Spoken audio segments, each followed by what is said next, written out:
Hey everybody, welcome to another episode of the Say What Again Billy podcast, and joining me via the phone, FaceTime, Leslie and Stephen Shaw. Leslie, Stephen, nice to see you this time. Hi, yeah, last time it was just audio, right? Yes, it was just audio, and it was a good episode, a lot of listens, and we made a late transition into video podcasting, which this will be on the YouTube channel for the Say What Again Billy podcast. Welcome aboard.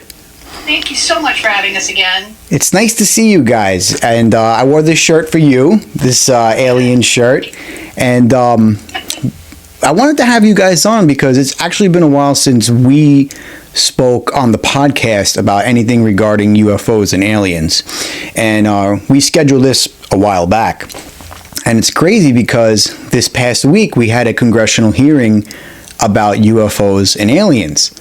So I was going to lead, but that happened this week. I was going to lead with why has there been an absence in UFO news, but then we had that this week. So I wanted to get your thoughts on the hearings that took place this week, if you guys kept up with it and listened in and got any information out of that. Why don't you get your thoughts on that?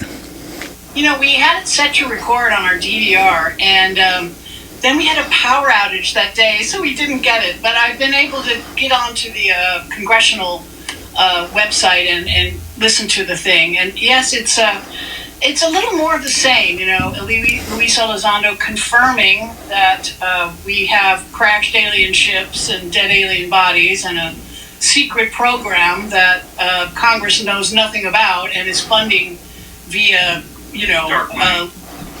lies, misappropriated funds, so and then there was that admiral that I've forgotten his name, Ganuet.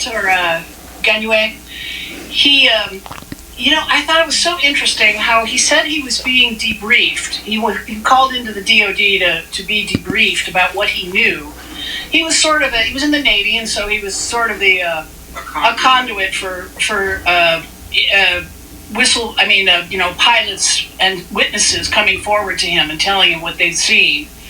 And when he went to the DOD, all they tried to do was get him to believe something different. It was like they kept saying, oh, well, this happened this way, right? And he said, no, it didn't happen that way. And they kept trying to misdirect him into admitting that it was all fake and not real or something like that. So once again, they're still obfuscating and still lying and still punishing whistleblowers, and it's very frustrating.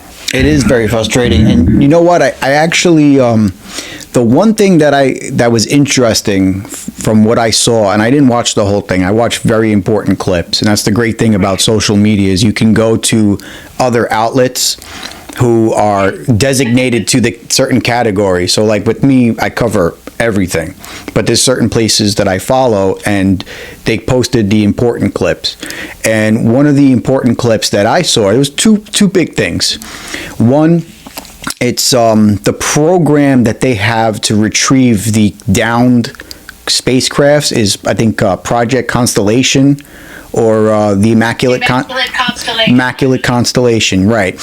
And the one thing that they said in that is that it's not just the United States, there's other countries helping in conjunction with the retrieval program. So you have Russia, China, Japan, all these different countries that are coming together to actually help one another out with this. I found that very interesting. And the second thing I found interesting is when we had this conversation months ago when you guys were on, which I left and tried to go back to college because you guys were just so intelligent with the conversation that we discussed your theories on aliens and how they're underground. You told that story about it's somewhere in the southwest in the United States, walking through a cavern, and one of the people trailed off trail underground, and they saw the people walking, and they said they did this signal.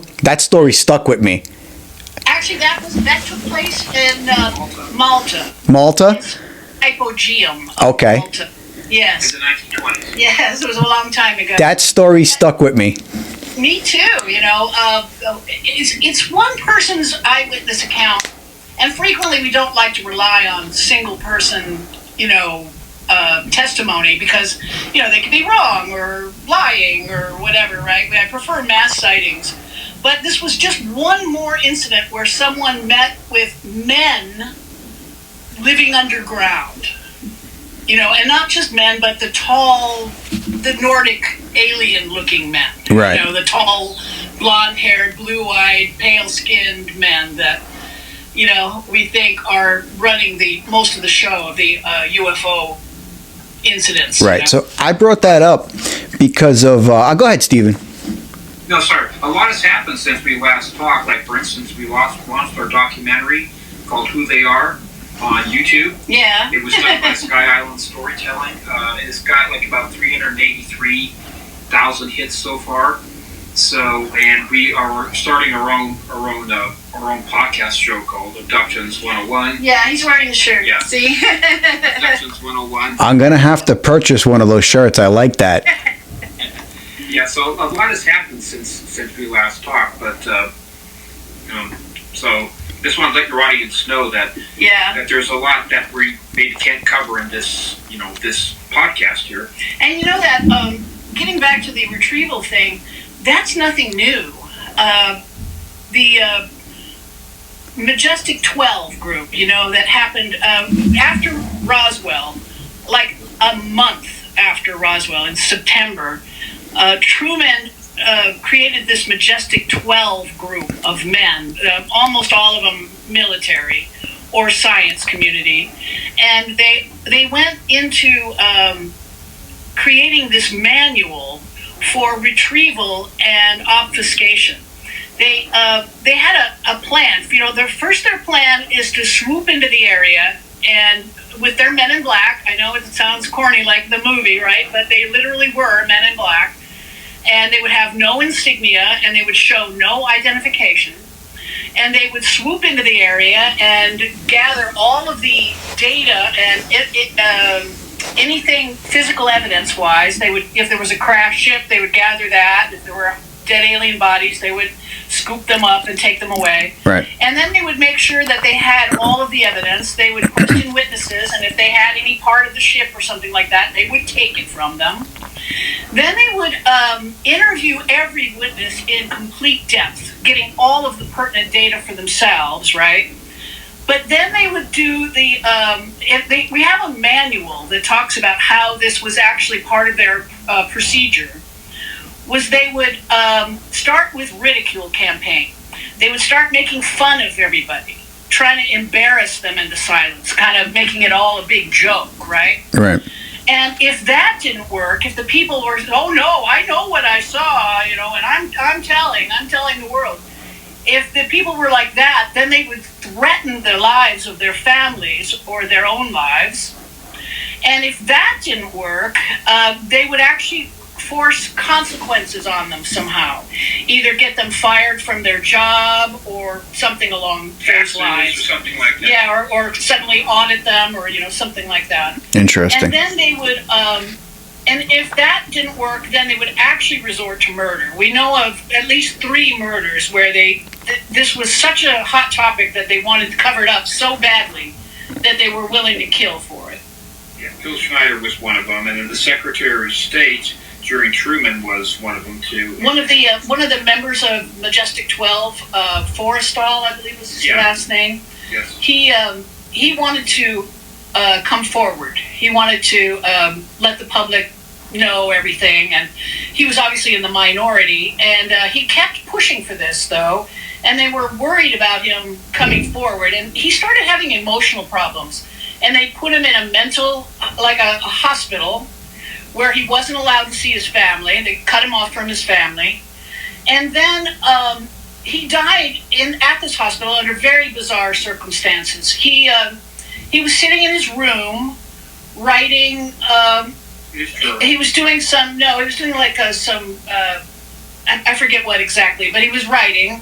And one of the nurses came to check on him to see if he was okay. Oh, you okay, sir? Oh, yeah, I'm fine. He's writing away. And he's next to this giant plate glass window in his room. But what happened is that instead of he fell to his death, and instead of jumping out the obvious huge plate glass window in the large living area, he supposedly jumped out of a small bathroom window, and he had his robe was tied around his neck. So very strange. I mean, if you're going to jump to your death, would you break out a tiny bathroom window and climb out of that? It made no sense, right? Right. So we think it points to murder in this case. And Phil Schneiderman was one of the fellas that he was a government contractor. Yes, he was a government contractor, and he was working at the Dulce Air Force Base, which is the ufology terms. It's not a real place, right? In that there's no place on the records called this, but it's a secret base, a secret underground base in New Mexico under the Archuleta Mesa that ufologists refer to as the Dulce. And the Native Americans, they know all about it. Yeah, the Dulce, New Mexico Air Force Base. And it's a base, it's 5 levels, it's 7 levels total, but the top 5 levels are just human occupation, where the bottom 2 levels are very restricted access, and there it's supposed to be a U.S. military / alien personnel working there. And Phil Schneiderman was contracted he was an engineer, and he was contracted to expand the size of this base. So they're drilling and working away and bringing down walls and stuff like that, and then a big wall collapsed unexpectedly, and on the other side of this wall, he said there were tall gray aliens and reptiloid aliens, and a firefight ensued, a battle. And in this battle, Schneiderman says that a Green Beret gave his life for him, saved him by jumping in front of this thing they shot, but they shot off 3 of his fingers, and Phil's fingers, yes. Yeah. And then Phil refused to be quiet about it, and he gave a talk at a convention. And then just a couple of weeks later, he was found dead in his apartment with a plastic tubing wrapped tightly around his neck.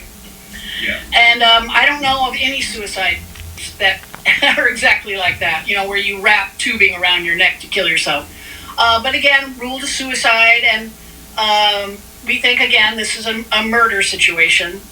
And then the other murder that we know about is Pat Price. Pat Price was a remote viewer with the Stargate project out of San Francisco. This was a government project.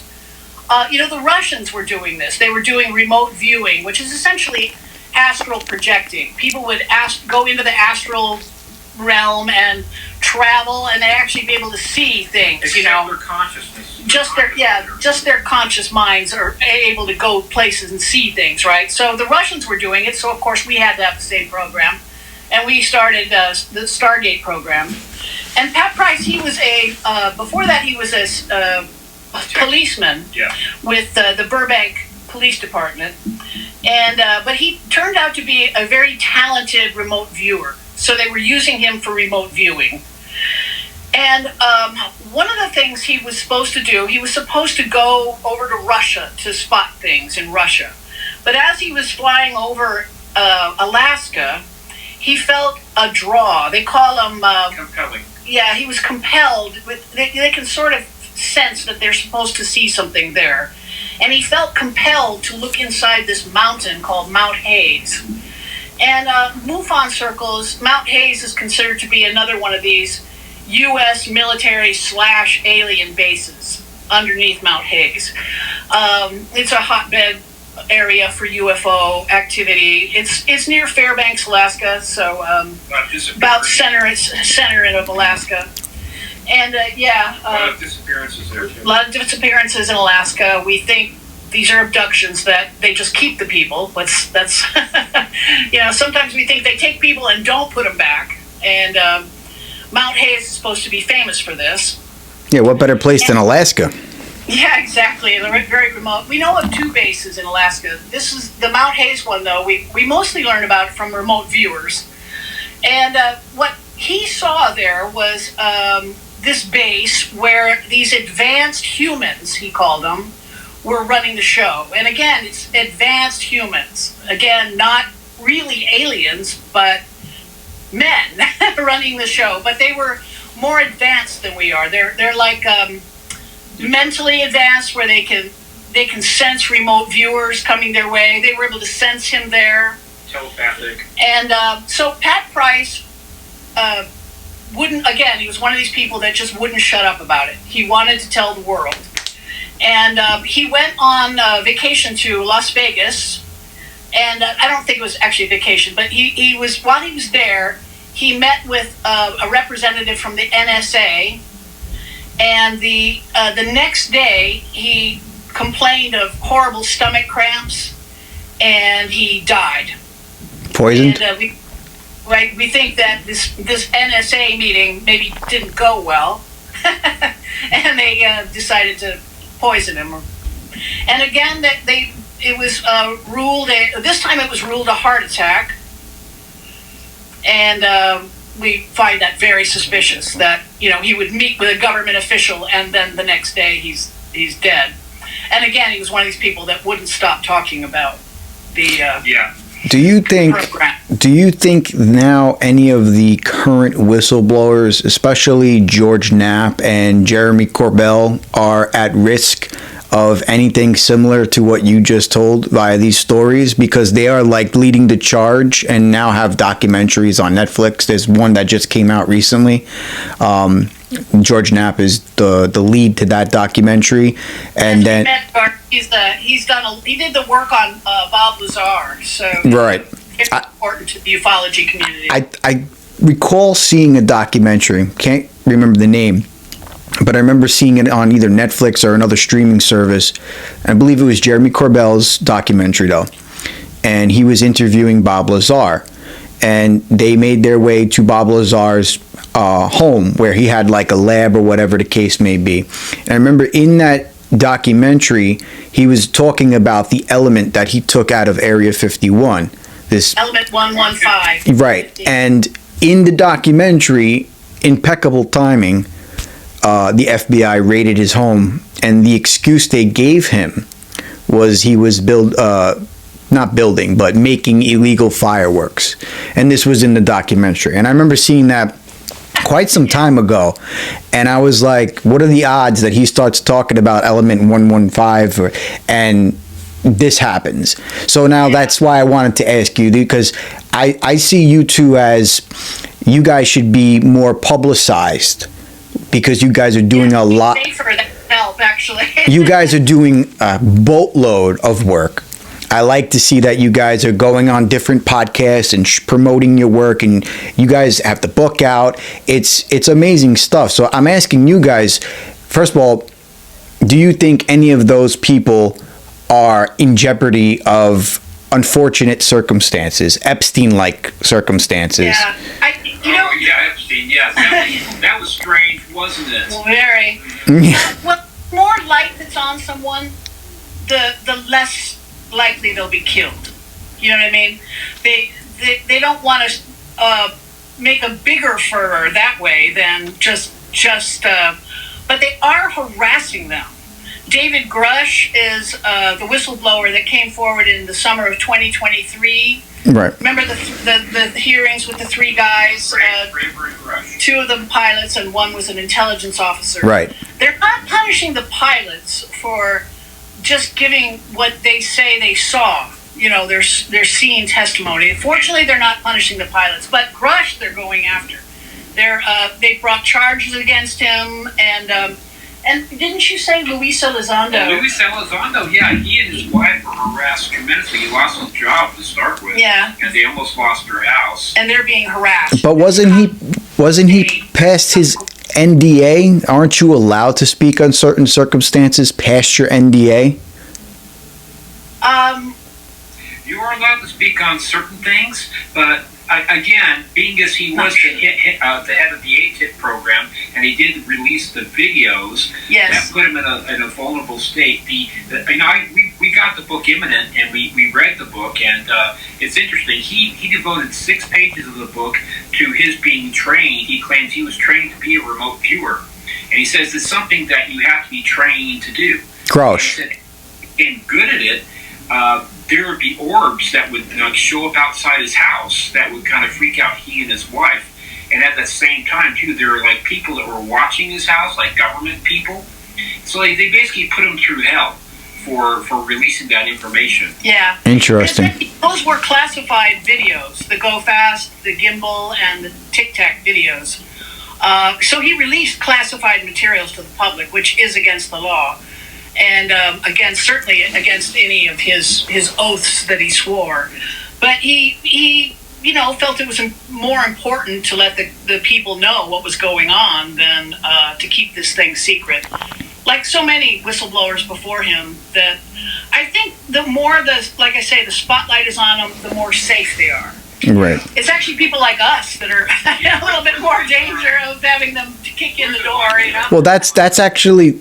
That was my next question. I was going to lead into, how do you guys feel? Because you guys have a show now, right? Coming out. You have your podcast now. You have a book. You're appearing on multiple podcasts. You have a social media outlet. You guys are very knowledgeable. You have, in my opinion, a different take than everyone else. But this week we found out that they are coming from the water, which is something that you guys had mentioned as well. You guys were more on the underground theory, but I mean, underground, underwater, water is underground, really, technically, you know what I mean? So it goes along what you guys have stated in your book and the last time you guys came on. But my question to you is, like, if you guys keep making these statements, and let's just say some podcast, some reel that you guys make, some statement in a podcast episode, whether it's yours or another, you make a statement and it goes out there, it goes viral. Do you guys feel like, oh man, am I going to get a knock on the door from the Men in Black, or am I going to have agents at my house? Do you guys feel that you guys are in jeopardy for your intelligence on this subject? I believe we are, to be honest. It's not stopping us. But in fact, I ended the book, the last paragraph I wrote in the book was, this is what we truly believe. We're not lying. We're not making anything up. We think this is exactly what we believe. But if you ever hear us refute our information, it's because the Men in Black have kicked in the door and have a gun to our head, so to speak, right? It's like, so if you ever hear us come out and say, oh, we were lying, aliens aren't real, this is not true at all, it's because we have either a real gun to our head or a threatened one. you certainly heard when I told you when I was 18 how I had the coins magnetized in my pocket. That both my dad and I witnessed, and it was like, okay, what entity or what power out there can magnetize U.S. coins 6 hours after that 6.5 foot tall blue-white entity basically paralyzed the right side of my body and said, hi, Steve. I was, the other day, I came home from work the night of the Tyson fight, and I was exhausted. So I fell asleep on my couch, like sideways. And because I did that, the entire left side fell asleep. And the first story to pop in my mind when I couldn't move my left side, I was like, Steve's story. I was looking to the side. I was like, please don't let there be anything walking saying hello to me, because I don't want that to happen. When I had the conversation with you guys and I got done, before I edit, I went home from the studio and I went to my wife and I was like, I had a conversation with two authors, probably the most intelligent people I've ever spoke to in the 4 years of my show. And they told me some crazy stuff that I was like, number one, I don't want to experience because I'm not an underground person. And number two is like, I don't want to ever be in the situation of any kind of sleep paralysis. And I was reading one of your I was going through your page and I was seeing one of your pictures you had posted on Instagram. The kind of the similarities to alien stuff with sleep paralysis, demons, the visitations and things like that. You guys break down stuff very well. I wanted to ask you, did you see, because I would love for you guys to come to the East Coast. I would love to meet you guys in person. Did you see the Manhattan abduction documentary on Netflix yet? No, I hadn't seen it yet, but I heard about it. We were talking about it with one of the podcasters we were on with last week. But I know about that incident. Very interesting. Yeah, a woman was. It's been a while, but yeah, it was a woman. And out of the side of a skyscraper. Right, pulled completely out. And everyone was able to see it from the street, and like 30 years ago. Yeah. So what? In the 90s. They take you from anywhere they want. There's. When was that actually? Sorry. I think it was in the 90s, 90, maybe 90s or late 80s. And a lot of these UFO sightings happened in New York City too, from the time span of, and I could be getting the date wrong because I have a bad habit of watching these things that I want to watch at nighttime in bed, and I fall asleep. So I had to, it was a 3-episode documentary, just giving you guys a heads up. And I had to rewatch it several times because I fell asleep. But it's on my things to watch for sure. I want to see. A lot of the stuff in New York happened in the 90s, including my personal sighting. Yeah? Yeah, I saw, that's what got me into everything I do, was in 96, on Halloween night. So it was on Halloween night, and we were driving, the whole family. Remember the car where I was sitting, Chevy Blazer, 1995 or 96, driving down Bronxdale Avenue in the Bronx, going to my dad's friend's candy store to end the night. Whatever candy he didn't give out, he told my dad, come, I'm going to give the boys all the candy that's left over. So that's how we were going to finish the night. My dad does not lie. Okay? He's a very stern, he won't draw attention to himself for no reason. Points to the sky, and there's a big tower there. It's called Janal's Tower. And over the building was this bright yellow disc. I mean, it looked like it was 400 feet above the building. This is a tall building. It was close. And he pointed, and we tried to go around the block. We saw it for quite some time. And then when we ran around the block to try to get back onto the avenue to see it again, gone, blink of an eye. And there was so many witnesses. So we know that we weren't bugging out because we saw it, plus the people. When we went to the candy store, there was some kids out there, and back in the day, the thing to do on Halloween was, throw eggs. And one of the kids, I remembered vividly saying, it was so close, I tried to throw an egg at it. That's how close this thing was. And with the Manhattan abduction documentary, the one thing you will see, and this is not really a spoiler, is that there's one person, because we always have the non-believers trying to debunk the claims of this woman.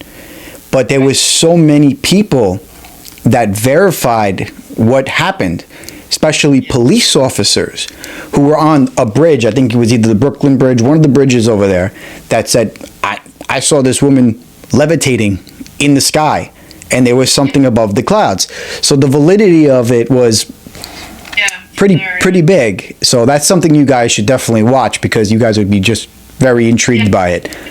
I remember reading about that in like either Omni or one of those old magazines. Yeah. Really, it was like in the 90s when I was still an acupuncturist.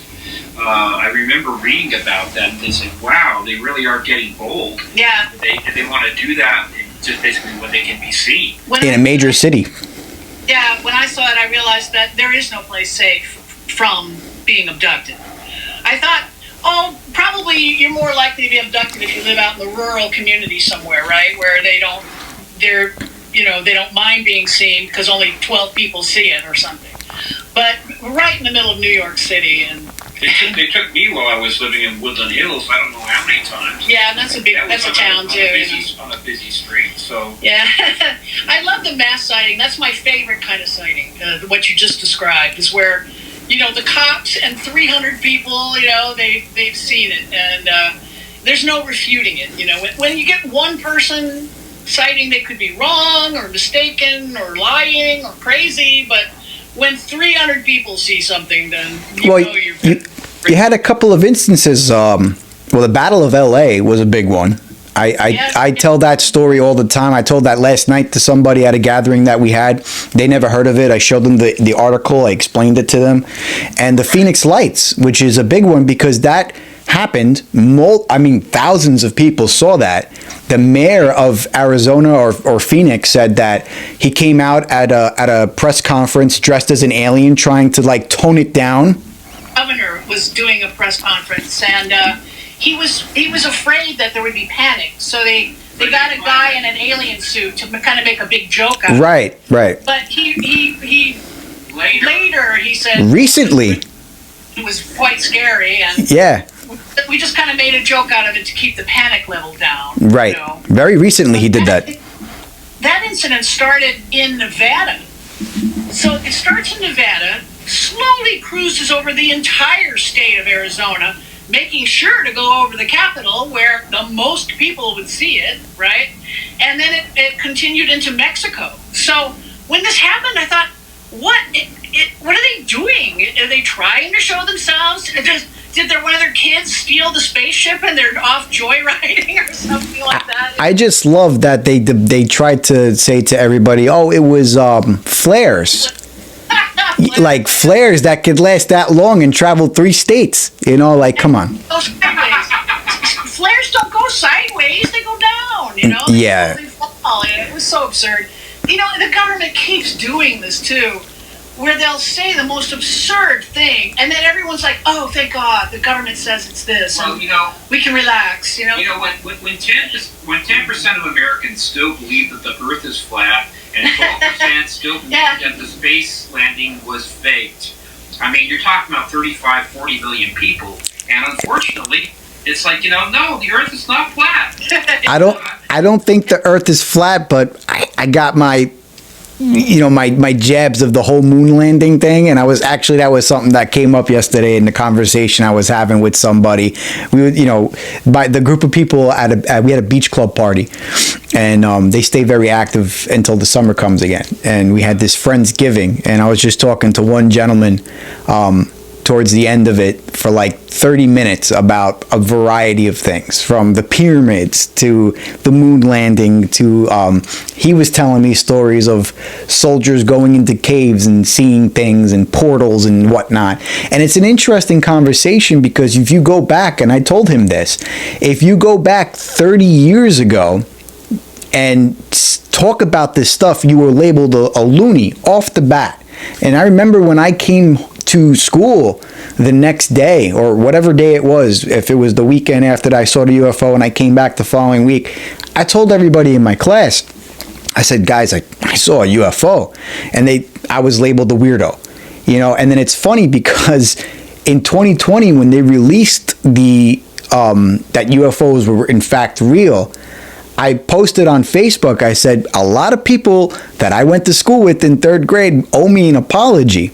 And I actually got comments back from a lot of people that were in my class saying, you know what, Billy, we're sorry. You know what I mean? And, nowadays, you guys make this book 30 years ago and publicly speak about it. Let's just say social media was around that time, and you guys did what you did and I did what I did. We're loonies. But you guys can go and I can go and talk about this stuff now. And there's a lot of people that believe more than ever about this stuff just because of what you guys do and what other people do, and thank God for social media in some aspects. And you know what, 30 years ago, not everybody had a phone on their head. Now we have cell phones, we have smartphones. I think it's ironic that everyone now has a video camera in their pocket, but because CGI has become so good, yes, we still can't trust anything we see. I know. Especially with AI now, it's scary. Yeah. They're taking people's voices, and some of the AI is so good that you can. I could. Like Game of Thrones sized wolves walking next to people, and it looks like a wolf walking next to the person, but and it's feet at the shoulder or whatever. And now everybody has access to doing it. You know what I mean? And I actually did an episode a couple of months ago now that, the things that people post that are fake, it kind of hurts the people that are trying to prove what is going on. The publicly please ask people to stop doing that. It's hard enough to know what's true and what's not true, without that. You know what they're called? The proof is out there, but I'm sure you've probably seen. Yeah, they do good debunking of pretty good stuff. You have some pretty good experts that say, no, this was tampered with. This is a fake. I want to get that software the guy uses on that show. The guy has a kind of software that can tell if a video has been altered. If the pixel data. I know what show you're talking about. Yeah. I mean, I think there's 2 seasons so far of that show, right? I believe there's 2 seasons of that show so far. Yeah, I've seen that show. I like it very much. Me too. In fact, they debunked one of the UFO shots. It looks like 2. It's on infrared, and it looks like 2 black dots. That then all this black exhaust, kind of piles out of it. And I said to myself, that can't be a UFO. They don't have exhaust. They don't have any means of propulsion, visible means of propulsion. They don't have wings or propellers or exhausts or intakes, right? The chewing. And it turns out, sure enough, it was that show was able to debunk it and said, okay, it is an aircraft. It's taking off, and the two black dots we're seeing are the 2 engines of the plane. Right. And the only reason you see the exhaust is it went through a layer of air that was cold enough to where the exhaust was visible. So when they are debunked then we're happy that we know that isn't a UFO. Plus deciding wasn't making any crazy movements. It didn't have the observable characteristics. Right. As a paranormal investigator, because that's really my forte, you really go to places to try to debunk things. Recently, I went back to a house that was alleged to be haunted for the second time due to the owners contacting me and saying that it's gotten to a level now where the kids are scared. The kids started off by seeing a certain thing and said it once or twice, and then it escalated. And things in the house escalated to levels where there was damage. And I went back because kids were involved, and that's it's like a golden rule. It's one of the many golden rules of ghost hunting. If a kid's involved and the parents are asking you to come, you go. And what I do is I don't go there to say, yeah, the house is haunted. I go there to try to debunk things. So when I went back to the house, they were going to bring their kids to a babysitter for the night, as opposed to last time that the kids were there. And I started off by asking the parents, can I talk to your son and ask what he's seeing? And, try to get, is it the kid's imagination? And go throughout the house and try to do the things they said were happening to try to recreate it. And if I can't, then I know that I can either say it's real or not. And that's what you have to do. You have to try to debunk. So those shows are great because they're showing that out of the 6 videos they air in an episode, if 3 of them they can't debunk, that goes to show you, yeah, you know what, 50-50. There's things out there, and there are things out there that are being, they're playing with us. They'll as much as say as we think this is a real UFO. And there are some shows where 5 out of 6 they'll say this is the fake. Yeah, well, we've got a fake here or a fake there. They don't have the answer, but frequently it's like they're trying to say we want to get to the bottom of things. My sister and her husband are ghost hunters in the northern England. Mm-hmm. That's what they did that for quite a while, and she's kind of backed off a bit because she's got a different job. But yeah, they've gone to a lot of really cool castles, and they have like the Fleer type stuff and the spirit boxes. And my sister took up automatic writing. Yes, that's something that's been with the family. Stephen comes from a very psychic family, and we've recently learned from Elizondo's book that we've known this for 20 years, that there's a psychic component to the UFO phenomenon. When I would interview people that were abductees, frequently they were also psychic in some way. I'm a psychic healer, or I'm a psychic medium, or in Steve's case, the whole family was automatic writers, right. And all women in the family, I'm sorry. And then Elizondo discovered that they did MRI scans of the brains of abductees and determined that they have the same kind of brains as people with ESP and remote viewing. So it's been proven medically that there is a psychic component. It's called the parahippocampal gyrus, and it's hyperdeveloped and it's larger. It's basically part of the brain. An area of the brain that crosses the corpus callosum, which is the dividing line, and it's what they call bicameral. That's why it's called the parahippocampal gyrus, and it's more developed in people. It's just like your the third eye. It's like most people can like listen to like 97.1, but people that have a more expanded area, they can listen to multiple different frequencies. Pick up other channels. Interesting, very interesting. There's actually one of the we knew 20 years, one of the very famous cases was revisited recently on a Josh Gates show. It's called Expedition Files. And so he has a show called Expedition Unknown and Expedition X. So he kind of did like a side show, Expedition Files. And I watched an episode the other night where they revisited Travis Walton. Yes. And there was a former FBI agent. I don't know his last name, but I know his first name is Ben, and then his last name is something. But his name is Ben. He's an FBI agent, former. And he went. Yes, I believe so. And he went. It's contact in the desert. Really? So he went back to the location where Travis Walton was abducted. And in that location, there was trees that were cut.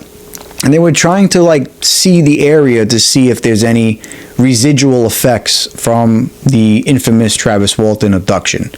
And he found in this clip that when he went there, inside of the trees that were cut, obviously there's the rings that tell you how old a tree was when it was cut down or whatever, and all the rings to the area where he was taken from, or where the object appeared. So if there's a circle of trees, the rings in the outer area were drawn closer and grew out as opposed to the other side. So where the UFO came, the rings went this way and grew this way, as opposed to just being right. And they were saying that it was because of whatever energy that object gave off caused the rings in that location. So if the stump was here, the rings on the right side of the stump on the left would grow towards the object. So something caused the trees to actually grow towards the object when it appeared and took Travis Walton, which is very interesting because they went back, I don't know how many years now, to actually find continuous evidence of that abduction. I think you guys would find that interesting.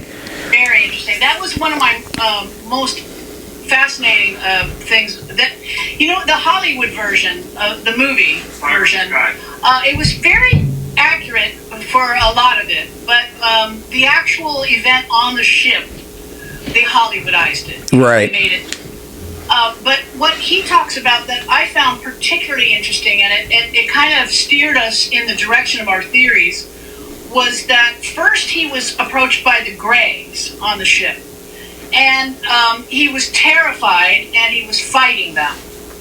And I guess the paralysis field wasn't working very well that day or whatever, and he was actually fighting against them. And they all backed away and left. And then the Nordic aliens showed up and started, and he thought, oh, they're human, thank God, I'm being rescued at first, right? But these were Nordic aliens. And what this proved to me was that these are not different species coming from distant star systems. Like the little Greys are over there, and the big Greys are over there, and the Nordics are over here, and the Pleiades, and the Arcturus, and the insectoids over here. These are all different, all these different alien types have been working together. And in that case, in Walton's case, it was the small Greys and the Nordics. Phil Schneider, when that wall came down and the firefight ensued, the tall Greys were working with the reptiloids. So we're not talking about different species coming here from distant star systems. We think the Nordics are the ones kind of in charge. And they are men, they're human beings, and we know this partly because they're breeding with us. They're aliens are abducting women, having sex with them, and making babies. We can't be anything else but men, right? I read that on your page. 4 months and the fetus is gone. And the fetus is stolen. at 5 centimeters, about the size of an American baseball, happens repeatedly to women. And now we know, with ultrasound, we know the doctors say, you were pregnant, but it looks like everything is taken. There's no scar tissue left. Yeah, and it's not like a miscarriage where there's still tissue inside the womb. It's like the womb is vacuumed out. All of the placenta is removed with the fetus. Without scar tissue. And we think we know where they're taking them. Remember that Dulce base we were telling you about with Phil Schneider's experience? There's another story out of the Dulce base, and that's the Dulce Papers. A security guard who only had access to the upper 5 levels snuck down to the lower 2 levels to see what was going on down there. And what he saw were hundreds of vats with hybrid aliens at different developmental stages being grown inside these vats. So we think they take the fetuses and then put them in a vat like this to finish maturing. So that's where we think they're taking the fetuses they're stealing. And what are they doing with them? You know, it's like we think, why would they do this kind of a program? And the only thing we can come up with is we think that they're using these creatures to integrate into our society. These beings. To infiltrate our society. Yeah. We don't like to call them creatures because it makes them sound like they're humans. Yeah, they're really us. They're really us. And did we ever talk about on the last show the hair of the alien? I don't recall.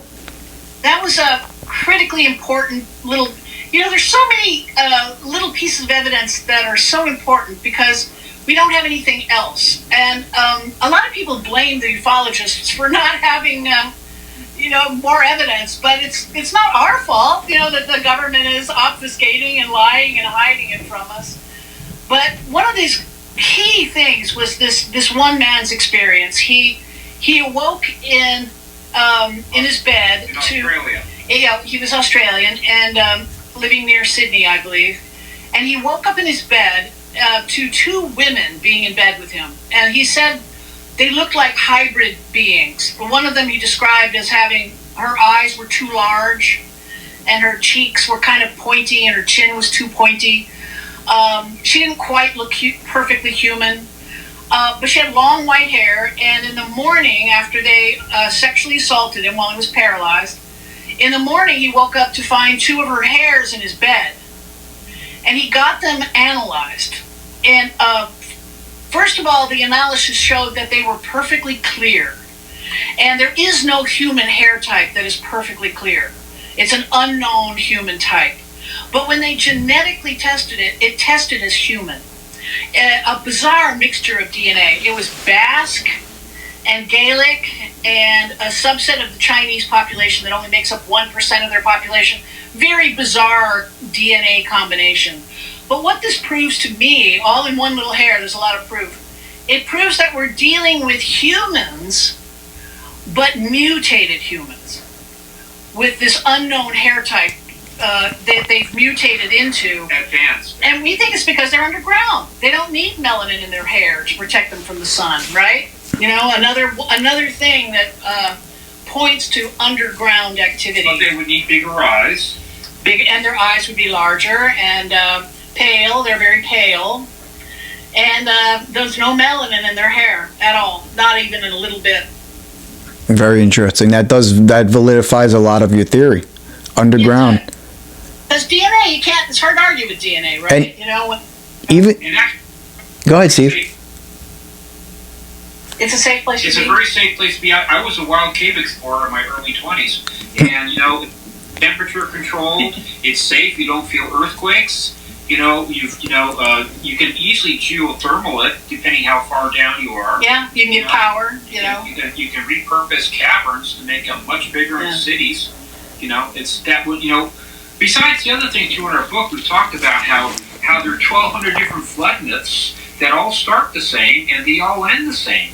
Mostly. Mostly a disembodied voice that you've got to get to high ground or build an ark or build a city underground because there's a winter coming that you've never seen. And they almost end the same too, that after a period of time, these gods or these emissaries of gods come back to the surface and they say, hey, you guys are becoming barbarians, you're becoming cannibals. We also know, too, there was a genetic bottleneck at that time. At 12,850 years ago, we were reduced on the surface to about 10,000 individuals. So we almost got wiped out by this comet impact. And there's so many stories about people going underground. There's a lot of old myths about it, or old stories about it. Yeah, the Hopis talk about it all the time. Yeah, the Jewish book of Zohar talks about 6 underground occupied civilizations underground, and the Lemurians are supposed to have moved their population from the middle of the ocean, Pacific Ocean. There was a continent out there in the last ice age that was exposed because the water levels were lower, and Lemuria was supposed to be the place, and it was supposed to be an occupied continent that they knew they were, because the Younger Dryas comet impact was going to send tsunamis worldwide. They knew they were going to get wiped out. So supposedly the entire population moved inside of Mount Shasta. And this thing about where they're coming up out of the ocean and out of water. Yeah. What's happening? I don't believe they have bases on the bottom of the ocean. Remember, we believe they're humans, right? And why? That would be incredibly dangerous. The pressure could kill them too, right? They're not immune from death like we, and so I think what's happening is that in order to escape a giant tsunami coming and this kind of an impact and the climate upheavals that would have taken place right after, a volcano, an extinct volcano, is the perfect place to hide. It has a throat that goes all the way down through the entire crust of the earth. And off of that throat are huge lava tubes that open into enormous chambers. It's like a pre-existing bunker already there. And you can move in with relatively small effort, you could retrofit it into a city inside of the mountain. And it would be high enough ground to be above the tsunami line, because you don't want to go underground and low ground, because a tsunami could end up leaving a lake on top of you, or a sea on top of you. So I think, and frequently these bases that we hear about are in mountains. There's the lost city of Shangri-La is supposed to be inside Mount Kailash in Tibet. The Lemurians inside Mount Shasta, and I don't know who moved into. Don't forget Kuyu on the Anatolian Plateau. Right, and we know there's this ancient in the middle of the Anatolian Plateau, in the middle of Turkey, about 5,000 foot elevation. There's an underground city. Somebody accidentally discovered it, but this thing goes. It's big enough to have accommodated 20,000 people. Plus animals. They had the top level of it was stables for animals. So we think there's a story in that region from the Zoroastrians. They have, the story is that their god, Ahura Mazda, who is associated with the Sumerian god Enki, the Anunnaki god Enki, he came to his king, King Yima, and told him, you need to build this underground city because a winter is coming like no other, that it's going to last hundreds of years. And we think it's interesting that they don't warn about a flood this time. Most of the time it's, there's a huge flood coming. But the Anatolian Plateau is high enough and inland enough where I think it wouldn't have been affected by the tsunamis. 300 or 400 miles inland, yes. But they did have to survive the climate upheavals that came after, right? So he was ordered by his god to dig this underground city. And it's not the only one up there. There's another one, I can't remember the name of it, next to Derinkuyu. They found yet another one that's underground. And they're connected by long tunnels, underground tunnels. About 15 to 20 miles apart, usually. And I think after the flood of 12,850 years ago, that those people emerged and they moved south and east to where the tepes are. Exactly. Göbekli Tepe, Karen Tepe, and I think they became that civilization there. Interesting. Because, it's about the right age, like 12,000 years old, right? And the Anatolian Plateau up high, it's not a good place to make a permanent settlement. On the surface, anyway, it's too cold for growing crops, and so this other area would have been much better. And I think that's where that civilization went from too. And we got physical evidence of both, so that's really good to have actual physical proof that these do exist. Yeah. Wow. Very interesting. So that's where I think they're hiding. They're hiding inside mountains that they've hollowed out. And the thing about volcanoes is these lava flows go all the way to, if they're near an ocean, if the mountain is anywhere near an ocean, the lava tubes go to that ocean. They extend that far. So I think they're actually launching their UFOs from the mountain down into the ocean, from the tubes down into the ocean, and then up out of the ocean from there. They're using water as a power source too, because they can convert it into hydrogen, which is a great fuel. So there's a lot of things that we have found out. So it's quite interesting, quite frankly. You two can. You two can definitely give Graham Hancock a run for his money with the combination of the alien intrigue and theories and the history. 100%. I want to take the remaining time for you guys to give all your new works. Of course, your Instagram page, your podcast, your book, so that everyone that's listening and now watching could check out Leslie and Stephen Shaw. So go ahead, take it away. Oh yeah, Steve will go get the book. we forgot to bring it in with us. Thank you so much, and yes, the shameless promotion to follow. No, by all means, I love promoting people like you, because in this world of the paranormal, I've said this so many times. We've grown a little bit. It used to be a small group, and now we're a big group. But there's a lot of love for one another. You guys always showing love, sharing. I like to share your posts as well. Yes. Squatch Watch. Habit of doing that. Squatch Watch is another page on Instagram that they share it's one individual who shares everyone's stuff. And if it wasn't for you and Squatch Watch and other people, we all are like a family. And I love to promote. It's one hand washes the other when it comes to this. And you guys are you're up there, and you're gonna just keep on climbing the ladder. So go ahead, take it away with all your plugs. All right, our plug. This is the book, Who They Are and What They're Up To, by Leslie and Stephen Shaw. Available on Amazon. Yes, I'd like to make a small correction. When we first wrote it, the Hiawatha asteroid impact crater at the time, was the most likely suspect of the extinctions of 13,000 years ago, but it has since been dated to 48 million years old, and the younger Dryas Comet impact area of where Lake Superior is now has been dated to the 12,850 years ago. So if you're reading our book, everywhere it says Hiawatha, you have to mentally change it to the younger Dryas Comet. And the effects were the same, pretty much. And I knew that 30 years ago when I was doing my research, and my very first research, that it had to be a comet. It's just we didn't have the data at the time. Yeah, that's what we do. So we've made that correction. Of course, when we'll do another edition eventually with that correction in it. So there's that, and then there's our documentary, which we're just thrilled with the quality.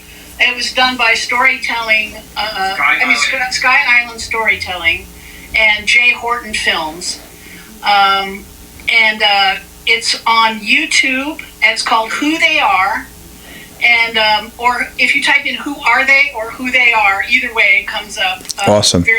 One of the top things. And then the new show, it's because the documentary was so successful, it kind of landed us this show with the Gnostic TV network, and it's going to be called Abductions 101, the UFOs and the Paranormal Connection.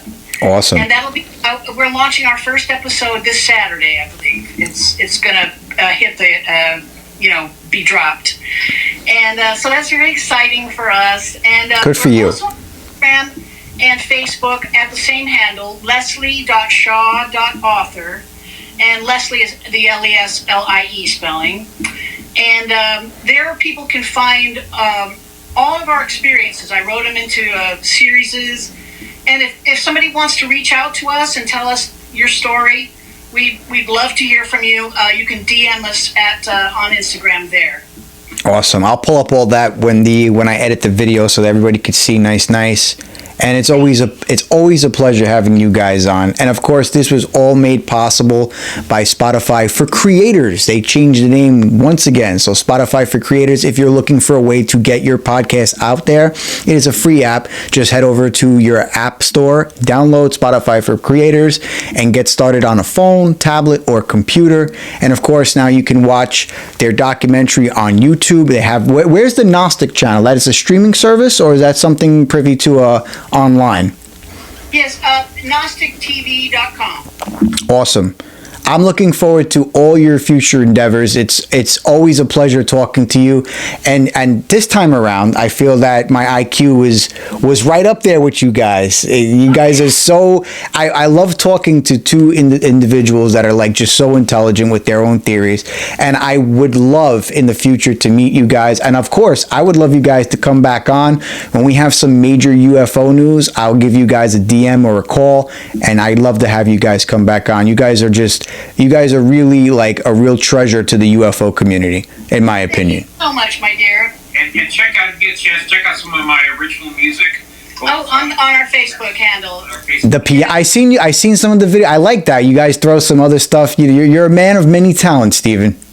He really is. He's a brilliant musician. So. I see my Tai Chi stuff. I'll finally put up there. Yeah, we're gonna get that up. Throw it all on, and I'll be sure to share it. You guys are great.